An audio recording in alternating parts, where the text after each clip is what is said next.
Kita bakal ngerjain sebuah soal netcode yaitu TOEFL.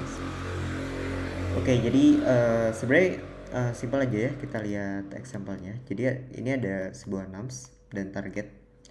Nah, tugas kita adalah ngeretun kedua indeks atau dua indeks yang bisa ngejumlahin dengan nomor 9 gitu. Oke, kita langsung aja ya. Sebenarnya gini, gue udah bikin sebuah nums di sini. Nah, sebenarnya ada beberapa cara untuk ini. Jadi kita bisa pakai brute force atau dua pointers. Jadi kita nyari nih, misalkan kayak gini. Ini pointer pertama, ini pointer kedua. Ini kosong, C kosong. Oke, anggap aja ini tuh I dan ini J ya. Nah, I dan ini J gitu. Nah, kalau misalkan dua nomor ini satu, anggap aja satu ya. Kalau misalkan dua nomor ini tidak sama dengan target, oh berarti kita majuin J. Jadi kita majuin ke 2 gitu, ke indeks 2 dari 1. Terus kan di sini sama ya, 2 plus 11 gitu, sama dengan 13. Ini udah sama berarti. Barulah kita ngeretun indeks 0 dan 2. Sebenarnya simpel gitu aja sih. Ini akan J ini akan ngeloop sampai 15 sampai sini. Nanti kalau misalkan masih belum ada, dia bakal maju ke sini jadi 1 dan I-nya bakal jadi 2 gitu. Startnya jadi 2. Dia akan ngeloop ulang kayak gitu, terus ngeloop ulang kayak gitu. Kayak gitu sih si konsepnya. Nah, cara kedua itu kita bisa pakai hash map ya. Jadi kita bikin hash map di sini. Misalkan ini kita pakai satu pointer kalau hash map. Ini kita pakai hash map misalkan hash numbers gitu aja lah ya. Hash map atau objek lah. Tapi ya orang-orang biasanya manggilnya objek ya. Oke, nah yang kedua itu kita bisa lakuin adalah setiap ini setiap kita ngelooping, ini kita akan looping satu number ini 2 misalkan. Nah, targetnya itu akan dikurang sama 2. Nah, target di 2 kurang 11 kan sebenarnya. 13 kurang 2 sama dengan 11. Nah, nanti dia akan nyari ke hash number gitu. Nah, jadi apakah hash number 11 itu ada atau enggak gitu. Kalau ada berarti kita akan ngeretun indeksnya gitu. Indeksnya dan 2 gitu. Kayak gitu. Jadi ada dua cara.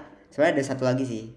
Kita bisa pakai binary search juga untuk untuk nyari dua number yang bisa dipakai gitu.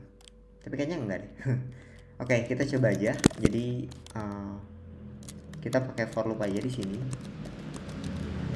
Di sini adalah indeks awal.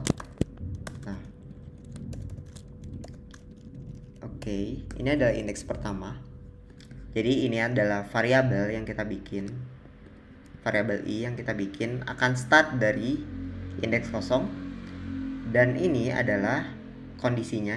Jadi si looping ini akan terus jalan nih kalau misalkan kondisi ini masih true.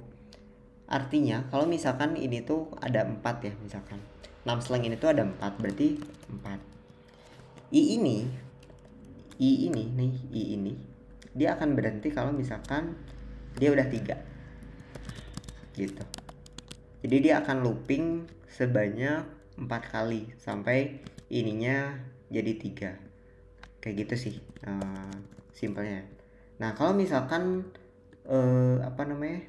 loopingnya udah selesai nih, satu step atau satu lap, dia akan nambahin I-nya gitu. Jadi ini akan terus nambah pada saat loopingnya udah selesai kayak gitu. Oke, kita ambil 61 dulu ya. Ini misalkan first index atau first number. Oke. Nah, kita udah dapet nih si I ini ya. kita akan coba brute force dulu biar kita paham. Kita udah dapat brute force-nya 2. Nah, kita perlu indeks kedua atau let J kosongnya. Ini kita baru nah, ini kita udah ada checklist. Nah, let J nya kita perlu pointer juga nih si let J. Nah, caranya kayak gimana? Sebenarnya caranya tinggal bikin aja looping di sini. Let J sama dengan kosong. Ini J kondisinya terus length. Lalu pada saat loopingnya udah beres, J nya akan nambah gitu. Sama seperti yang I.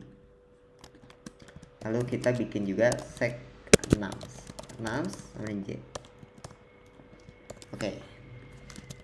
Ini nilainya kalau di sini 2, di sini juga akan 2. Di sini karena ini startnya dari 0, ini juga akan 2. 2 ini artinya maksudnya ini ya. Jadi kan di sini let I-nya kosong. Jadi dia akan ngambil array kosong gitu. Berarti ini nilainya 2 pada saat pertama looping. Dan ini juga akan 2 pada saat pertama looping ya. Karena ininya 0. Tapi dibanding kita looping kayak gini kan. Jadi kita yang J-nya itu di sini juga. Mending kan karena kita butuh 2 indeks yang berbeda, kita akan masukin ke sini aja sebenarnya. Jadi startnya itu di 1 bukan di 0. Jadi aku akan rubah ini dulu plus 1. Oke. Jadi ini nanti akan looping duluan nih. Set cet sampai angka 3 ya, sampai angka 3 ke sini. Oke.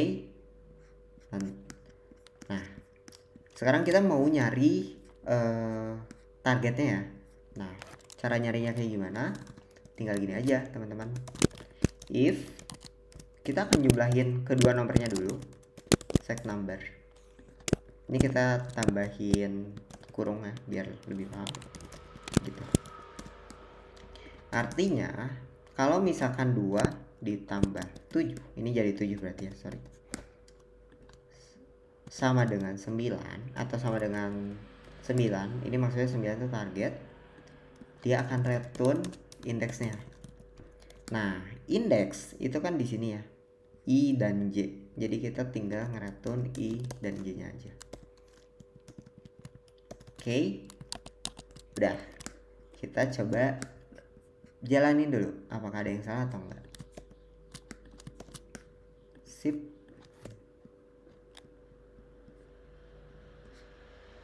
Nah, teman-teman, ini udah benar semua. Udah benar ya. Ini 3 ngereturn. Oh, ini outputnya dan ini expectednya. Oke. Kita submit aja dulu untuk ngelihat apakah semua case-nya itu udah benar atau belum. Nah, teman-teman, di sini ada yang salah ya, test case-nya, wrong answer. Ini nums-nya segini, 25 5 11, targetnya 10, tapi kita ngereturnya output 1,1. Why? Padahal kan 5 tambah 5 benar 10 ya, tapi harusnya ini 5 harusnya returnya itu indeks yang berbeda, nggak boleh indeks yang sama. Nah, teman-teman bisa pakai use case-nya di sini. Nah, kenapa ini sama? Oke, kira-kira kenapa teman-teman? Oke, kita balik lagi ke Excalibur ya. Kalau teman-teman lihat di sini, I-nya mulai dari 0, J-nya mulai dari 1 ya di sini. Kalau teman-teman lihat di sini. Teman-teman lihat di sini IJ-nya mulai dari 1. Oke, kita balik ke gambar. Artinya apa teman-teman? Misalkan ini nih si looping J ini udah beres, loopingnya misalkan 1 2 3. Oke, ternyata nggak nemu nih nomornya. Dia itu akan balik lagi ke for loop yang atas. Jadi dia akan nambahin I-nya jadi 1. 0 jadi 1 gitu ya. Sip. Nah, si J ini itu akan start dari 1 lagi. Jadi dia akan ada kondisi di mana indeksnya itu sama gitu. I dan J itu 1. Sama gitu si numbernya. Nah, ini akan looping lagi 2 3. Sama juga kayak gini. 1 2 3. Nah, sama juga dengan kayak gini. 1 2 3. Nah, kita nggak pengen indeksnya itu sama gitu. Jadi harusnya si J ini harus selalu satu langkah di depan si I. Jadi kalau misalkan I-nya di sini berarti start si J-nya dari sini. Kenapa gitu? Karena nggak penting juga gitu kalau kita ini apa namanya ngitung kayak gini 2 plus 7. Karena kan 2 plus 7 itu 7 plus 2 itu kan sama dengan kayak gini aja sebenarnya, 1 plus 2 gitu. Apa bedanya dengan I-nya di atas dan J-nya di bawah gitu, sama aja.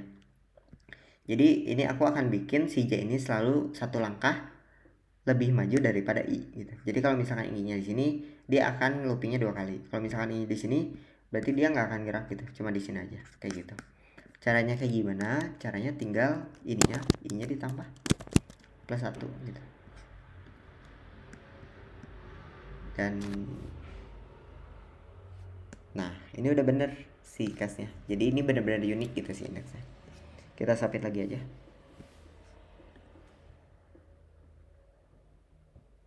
Sip, udah bener. Thank you teman-teman.